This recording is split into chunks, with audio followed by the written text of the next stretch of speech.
Well, let me ask you a question. What do you think about when you're hungry? Food. Most of us, Yes. hopefully. There's pretty good food in Jordan. Absolutely. Okay.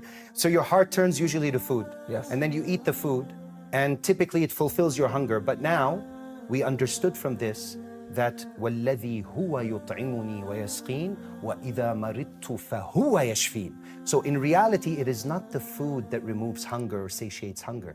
It is the command of Allah. It is not the water that quenches thirst. It is the command of Allah. We need to understand this. This is very important, because when I ask most people, why do you eat? The majority of people will say, because I'm hungry. But the believer doesn't, he's command oriented. He doesn't eat because he's hungry. Let me give you an example. There is people like this, Osama. Most of us eat because we're hungry. No, there's people that eat the other side. Very few. To follow the command of Allah. Because look at this. One of our shuyukh, he was passing by a group of people, and they had someone responsible for them that's very righteous, religious, and he was giving them advice. Ya ikhwan, oh brothers, when you eat with the intention to gain strength to pray, to worship Allah. So one of our shuyukh, who's mashallah on the next level, he passed by, he said, MashaAllah, since when does food give you strength?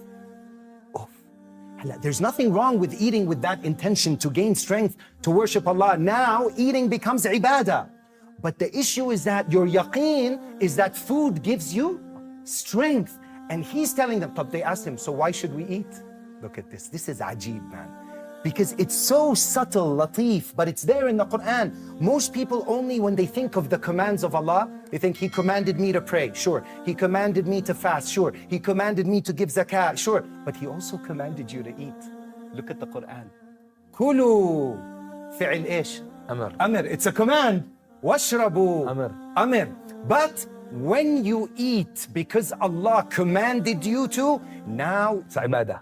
It's ibadah. And now you're a true slave of Allah. You're eating because He commanded you to, not to fulfill or satiate your hunger. So when your iman is correct, the next time you're hungry, your heart should turn to Allah, but your body should turn to mansaf.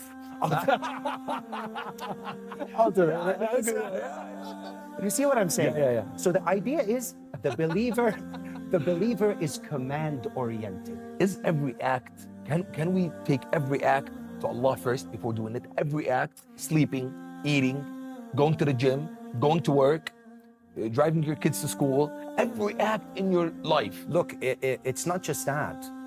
Most of us, we separate deen from our dunya. Actually, deen, Allah put His commands into everything. Do you know the book Hisnul Muslim? Yes. It's the fortress of a Muslim, like the protection of the Muslim. So it's packed with du'as of your day-to-day. Do you look at the mirror every day? Okay, do you use the washroom every day? Yes. Okay, do you sleep every day? Yes. Do you eat every day? Yes. There's a du'a for everything. Everything. And subhanAllah, those du'as, everything. Those du'as teach you yaqeen, to always attribute the benefit to Allah, that He is the doer. So instead of it's just an act, it's ibadah. Absolutely.